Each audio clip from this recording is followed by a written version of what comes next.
दोस्तों, जयप्रकाश नाम का एक व्यक्ति होता है जिसकी उम्र लगभग 55 साल के करीब थी। यह गांव का जमींदार होता है। इसकी गांव में काफी चर्चा और रुतबा भी होता है। दोस्तों, जयप्रकाश किसी तरीके से अपने ही सगे बेटे की नई नवेली दुल्हन को अपने प्रेम जाल में फंसा लेता है और मौका देखकर उसके साथ गलत काम करने लगता है। वह शक्तिवर्धक नुस्खों का इस्तेमाल करके इतने जोरदार तरीके से संबंध बनाता है कि वह अपनी बहू की हालत खराब कर देता है। उसकी बहू भी अपने ससुर का भरपूर साथ दे रही थी और चरम सुख का आनंद ले रही थी। उसे वह चरम सुख मिल रहा था जो उसके पति से पहले कभी नहीं मिला था। इन दोनों का यह हवस का खेल लगभग 4 महीने तक चलता है, लेकिन 4 महीने के बाद इन दोनों के साथ कुछ ऐसा हो जाता है जिसकी किसी ने कल्पना भी नहीं की थी। आखिर ऐसा हुआ तो कैसे हुआ? जी हाँ दोस्तों, आज की इस घटना को सुनने के बाद शायद आप लोगों को भी बड़ी हैरानी हो। इसीलिए इस वीडियो में आप अंत तक बने रहिएगा, क्योंकि इस घटना से आपको एक बहुत बड़ी सीख मिलने वाली है। बाकी मेरे प्यारे दोस्तों, हमारी आप लोगों से एक छोटी सी रिक्वेस्ट है। वीडियो को लाइक करके चैनल को सब्सक्राइब कर लीजिए और जितने भी दोस्त हमारी इस वीडियो को जहां से भी देख रहे हैं वे कमेंट में अपना नाम और अपनी सिटी का नाम जरूर लिखें, ताकि अगली वीडियो में आपके नाम हम ले सकें। दरअसल दोस्तों, यह सच्ची घटना राजस्थान के जयपुर शहर की है। जयपुर शहर के अंतर्गत एक छोटा सा परिवार होता है। परिवार के मुखिया का नाम जयप्रकाश होता है। इसकी उम्र लगभग 55 साल के करीब होती है। यह हट्टा कट्टा पहलवान जैसा आदमी होता है और गांव का जमींदार भी होता है। गांव में इसका काफी रुतबा था, नाम था, इसीलिए गांव के लोग इसको काफी मानते थे और अपनी समस्याओं को लेकर इसके पास भी आया करते थे। इसके पास काफी प्रॉपर्टी होती है, काफी जमीन जायदाद होती है। बहुत सारे नौकर चाकर इसके घर पर काम किया करते थे। इसकी पत्नी का 5 साल पहले ही एक बीमारी के चलते देहांत हो जाता है। जयप्रकाश का एकलौता बेटा विनोद, जिसकी उम्र 25 साल के करीब होती है, विनोद ने अपनी पढ़ाई लिखाई खत्म कर ली थी और एक कंपनी में वह इंजीनियर का काम किया करता था। विनोद 25 साल का जवान हो चुका था, इसीलिए उसके पिता को उसकी शादी की चिंता सता रही थी। वह सोच रहे थे कि जितना जल्दी हो सके अपने बेटे की शादी कर दें। इसीलिए उन्होंने अपने कई दोस्तों से, रिश्तेदारों से कहा था कि वह अपने बेटे विनोद की शादी करना चाहते हैं। कोई अच्छी लड़की हो तो बताओ। इस तरीके से 2 महीने का समय गुजर जाता है। अब 2 महीने के बाद एक रिश्ता आता है। उस लड़की का नाम कोमल होता है। उसकी उम्र लगभग 22 साल के करीब थी। कोमल देखने में बहुत ही ज्यादा खूबसूरत थी। उसकी खूबसूरती पर हर कोई फिदा था, लेकिन कोमल किसी को भी भाव नहीं दिया करती थी। अब जयप्रकाश अपने बेटे को लेकर कोमल को देखने के लिए उसके घर पर पहुंच जाते हैं। अब थोड़ी देर के बाद जब कोमल जयप्रकाश के सामने आती है, जयप्रकाश जब कोमल को देखता है तो एक ही नजर में उसे पसंद कर लेता है और कोमल के माता पिता से कहता है कि तुम्हारी बेटी हमें पसंद है। अब जयप्रकाश अपनी जेब से 10,000 निकालता है और कोमल के हाथ में रख देता है और उससे कहता है कि आज से तुम हमारी बहू हो। अब इन दोनों का रिश्ता पक्का हो जाता है। लगभग इस तरीके से 3 महीने का समय गुजर जाता है। 3 महीने के बाद वह दिन आ जाता है जब विनोद दूल्हा बनता है और बारात लेकर कोमल के घर पर पहुंच जाता है। विनोद और कोमल की शादी होती है और विनोद कोमल को अपनी दुल्हन बनाकर अपने घर पर लेकर आ जाता है। अब कोमल अपने कमरे में बैठी हुई अपने पति विनोद के आने का इंतजार कर रही थी। रात के 11 बजे के करीब विनोद अपनी पत्नी के कमरे में चला जाता है। वह जब उसका घूंघट उठाता है तो उसे देखते ही खुश हो जाता है, क्योंकि उसकी पत्नी बहुत ही ज्यादा खूबसूरत थी। विनोद सोच रहा था कि आज तो ताबड़तोड़ तरीके से सुहागरात मनाए। पहले तो वह कोमल के साथ बातचीत करता है, कोमल से पूछताछ करता है, अपने बारे में बताता है। अब बातचीत में 1 घंटे का समय गुजर जाता है। फिर यह दोनों एक दूसरे के साथ सुहागरात मनाने की तैयारी करने लगते हैं। फिर विनोद जब कोमल के साथ सुहागरात मनाता है तो 2 मिनट के अंदर ही वह डिस्चार्ज हो जाता है और वह सो जाता है। अब कोमल सोच रही थी कि वह तो इस रात को एक यादगार रात बनाना चाहती थी, लेकिन मेरे पति ने तो मेरा साथ ही नहीं दिया है। उसके सारे अरमानों पर पानी फिर जाता है। अब वह यह भी सोच रही थी कि हो सकता है पहली पहली रात है इंसान के अंदर, पहली रात में डर होता है, कहीं इसी वजह से तो 2 मिनट के अंदर डिस्चार्ज हो गया होगा, जिस वजह से उसने मेरा साथ नहीं दिया। अब कोमल इसी सोच विचार में सो जाती है। अगली रात के आने का इंतजार करने लगती है। फिर अगली रात जब आती है तो रात के 10 बजे के करीब कोमल अपने कमरे में बैठी हुई अपने पति के आने का इंतजार कर रही थी। फिर 11 बजे के करीब विनोद कोमल के कमरे में जाता है और जाकर सोने लगता है। फिर कोमल उससे कहती है कि तुम सो रहे हो, मैं चाहती हूं कि तुम मुझसे प्यार करो, मेरी ख्वाहिश को पूरा करो। कल हमारी सुहाग रात थी, मैं चाहती थी कि इस रात को हम एक यादगार रात बनाएंगे, लेकिन तुमने मेरा साथ नहीं दिया और 2 मिनट के अंदर ही डिस्चार्ज होकर तुम सो गए। आखिर मेरी भी कुछ ख्वाहिशें हैं कि हैं, मेरी भी शारीरिक जरूरतें हैं। इतना कहने के बाद मानव कोमल अंगड़ाइयां लेते हुए कहीं बोली, अगर तुम मेरी इच्छा पूरी नहीं करोगे तो फिर कौन करेगा। फिर विनोद उससे कहता है कि मुझे नींद आ रही है, मैं थका हुआ हूं, तुम भी सो जाओ, मैं भी सो रहा हूं। अब कोमल उसकी बात मान जाती है और वह भी सोने की कोशिश करती है, पर नींद नहीं आती। बिस्तर पर करवटें बदल बदल के रात जवानी के लहरों को शांत करने की कोशिश करती है। समय बीतता रहा, विनोद रोज कोई ना कोई बहाना बनाया करता था।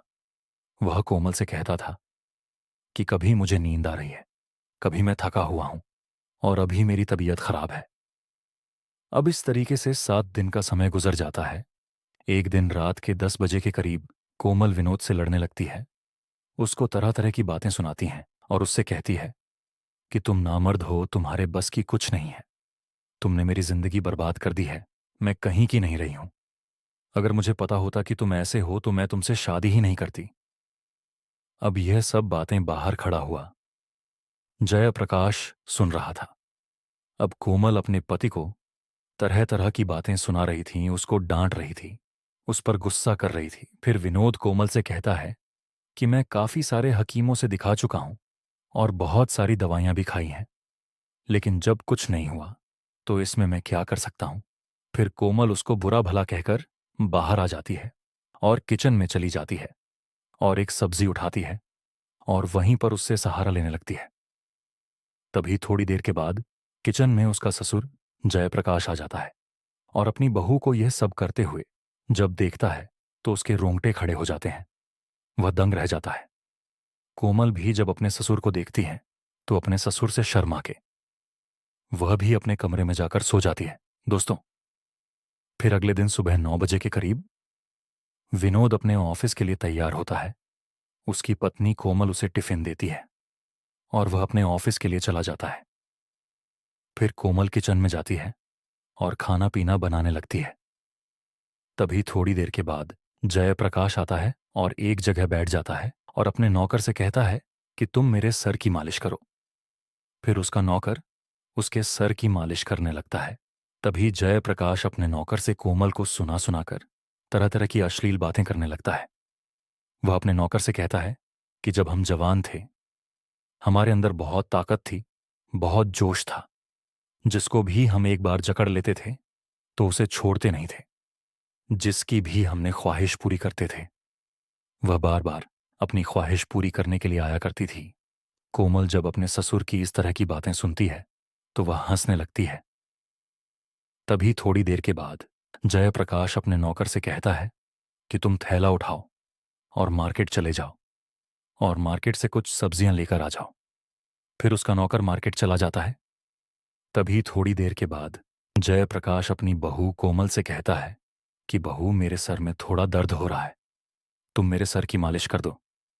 फिर कोमल अपने ससुर के पास आती है और तेल से अपने ससुर के सर की मालिश करने लगती है। जयप्रकाश को काफी आनंद आ रहा था, उसे काफी उत्तेजना हो रही थी और कोमल भी उसका कोई विरोध नहीं कर रही थी। अब जयप्रकाश का हिम्मत बढ़ चुका था और एक ही झटके में अपनी बहू को अपने आगोश में ले लेता है, उसे बाहों में भर लेता है और उसे गोद में उठाकर बेडरूम में लेकर चला जाता है। अब बेडरूम में जाकर इन दोनों का हवस का खेल चालू हो जाता है। अब इस तरीके से दोस्तों जब 2 घंटे गुजर जाते हैं तो फिर यह दोनों अलग हो जाते हैं। अब इन दोनों को जब भी मौका मिलता था ये एक दूसरे के साथ इसी तरीके से गेम खेल लिया किया करते थे। दोस्तों, अब कोमल को अपने ससुर से संबंध बनाते बनाते लगभग 4 महीने का समय गुजर जाता है। 4 महीने के बाद एक दिन कोमल की तबीयत खराब हो जाती है। उसकी तबीयत इतनी खराब होती है कि उसे उल्टियां लगने लगती हैं और उल्टियां रुकने का नाम नहीं लेती है। तभी उसके पास उसका पति विनोद आता है और अपनी पत्नी से कहता है कि तुम ठीक हो, तुम्हारी तबीयत तो ठीक है। फिर कोमल उससे कहती है कि मेरी तबीयत खराब है और मुझे दवाई की जरूरत है। तभी विनोद पास के ही एक हॉस्पिटल जाता है और वहां से एक लेडी डॉक्टर को बुलाकर घर ले आता है। वह लेडी डॉक्टर जब कोमल का चेकअप करती है और विनोद से कहती है कि तुम्हारे लिए एक खुशखबरी है कि तुम बाप बनने वाले हो। अब विनोद जब उस लेडी डॉक्टर की बात सुनता है तो दंग रह जाता है। उसके होश उड़ जाते हैं और यह सोचने लगता है कि मैं तो अपनी पत्नी के साथ कुछ किया ही नहीं है, तो वह प्रेग्नेंट कैसे हो सकती है। अब विनोद को काफी गुस्सा आ जाता है और अपनी पत्नी से कहता है कि तुमने मुझे धोखा दिया है, तुमने मुझे कहीं का नहीं छोड़ा है, तुमने किसके साथ मुंह काला किया है, तुम्हारे पेट में किसका बच्चा पल रहा है। अब वह अपनी पत्नी को बुरा भला कहता है और तरह तरह की बातें सुनाने लगता है। और जब बात हद से ज्यादा बढ़ जाती है तभी जयप्रकाश अपने बेटे से कहता है कि तुम जानना चाहते हो कि इसके पेट में किसका बच्चा पल रहा है, तो मैं तुमको बताता हूं। फिर जयप्रकाश उससे कहता है कि तुम्हारी पत्नी के पेट में जो बच्चा पल रहा है वह बच्चा मेरा है दोस्तों। विनोद अपने पिता की ये बात सुनता है तो दंग रह जाता है और अपने पिता से कहता है कि मेरी पत्नी ने तो मुझे धोखा दिया ही है और साथ में तुमने भी मुझे धोखा दिया है। तुमने मेरी जिंदगी बर्बाद कर दी है, मुझे कहीं का नहीं छोड़ा है, मैं तुम दोनों को छोड़ूंगा नहीं और पुलिस जाकर रिपोर्ट कर दूंगा। फिर ये दोनों डर जाते हैं और विनोद को समझाने लगते हैं, उससे माफी मांगने लगते हैं, लेकिन यह नहीं मानता है और पुलिस को फोन कर देता है। दोस्तों, कुछ देर के पुलिस इनके घर पर आ जाती है। फिर पुलिस विनोद से कहती है कि मामला क्या है, बात क्या है। विनोद सारी बातें पुलिस को बताने लगता है और कहता है कि इस तरह का मामला है, मेरे पीठ पीछे इन दोनों ने हवस का गंदा खेल खेला है, मुझे धोखा दिया है, जिसका नतीजा मेरी पत्नी के पेट में पल रहा है। फिर पुलिस इन दोनों को वो थाने लेकर पहुंच जाती है। अब पुलिस कोमल से पूछताछ करती है और कहती है कि क्या तुमने अपनी मर्जी से यह सब किया है या तुम्हारे साथ जबरदस्ती हुआ है। फिर कोमल पुलिस से कहती है कि यह सब मेरी मर्जी से हुआ है। अब पुलिस कर भी क्या सकती है। जब इन दोनों ने अपनी मर्जी से किया है उसके बाद इन दोनों को रिहा कर दिया जाता है। दोस्तों, इस घटना को सुनाने का मकसद आप लोगों को परेशान करना या आपका दिल दुखाना नहीं है, बल्कि आपको जागरूक और सचेत करना है। फिर मिलेंगे फिर एक नई वीडियो के साथ। तब तक आप अपना और अपनों का ख्याल रखें।